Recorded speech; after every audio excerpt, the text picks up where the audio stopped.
So students, আজি আমাৰ subject কি হয় ডিজাইন ন হয়নে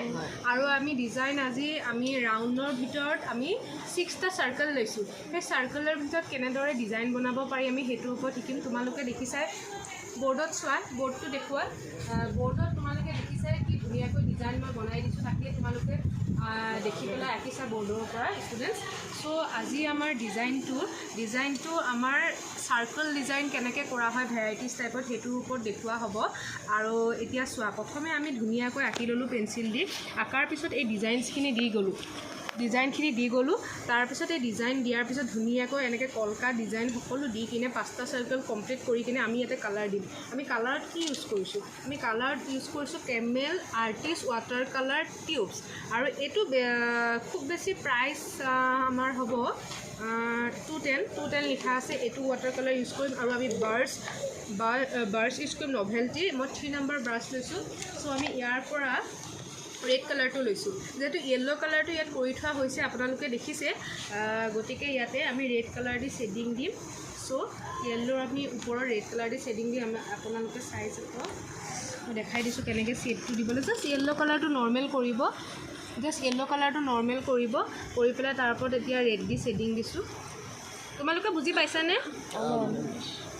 এনেকৈ কৰি যাবা কিবা প্ৰবলেম পালে মোক সুধিবা সো ইয়েলোটো কৰি পেলাই আমি ৰেড দি এনেকৈ শেডিং দিলো সেট কৰিলো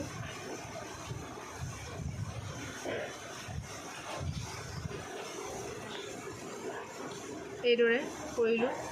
ঠিক হেনেদৰে গোটেই সাৰ্কেলটো আমি ভেৰাইটিজ কালাৰ দি কৰি যাম আমি গোটেই সাৰ্কেলটো কৰি যাম সো এনেকৈ কৰি যাব লাগিব বেলেগ এটা পোৰ্শন মই দেখুৱাই দিছো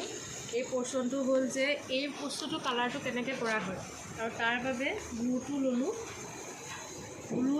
এণ্ড আমি ডিজাইনত হোৱাইট ইউজ কৰিব পাৰোঁ সো হোৱাইটটো আমি ইউজ কৰিব পাৰিম সো হোৱাইটটো ললো প্ৰথমে কি কৰিলো প্ৰথমে আমি এই ব্লুটো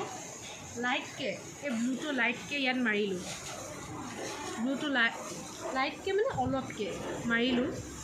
মাৰি পেলাই দেন আমি ইয়াতে সেট যেহেতু দিব লাগিব শেডিং কৰিব লাগিব সেট দিব লাগিব গতিকে এটা হোৱাইট মিক্স কৰি দিলো আৰু ডিজাইনত এটা কথা মনত ৰাখিব আপোনালোকৰ শিশুসকলক কৈ দিব যে হোৱাইট ইউজ কৰিব পাৰি দেই ডিজাইনত ধুনীয়াকৈ হোৱাইট ইউজ কৰি গোটেইটো ফ্লাপ কৰিব পাৰি তাৰপিছত লাষ্টত এণ্ডিঙত ব্লেক দি আউটলাইন কৰিম এনেদৰে কৰি পেলাই আমি এই ছবিটো সম্পূৰ্ণ কৰিম তো আগলৈও আৰু এনেকুৱা ভিডিঅ'বোৰ পাই থাকিবলৈ আমাৰ চেনেলটো লাইক কমেণ্ট সাবস্ক্ৰাইব কৰি দিব যাতে ষ্টুডেণ্টখিনিয়ে আৰু শিকিবলৈ উৎসুক হয় আজিলৈ ইমানেই ধন্যবাদ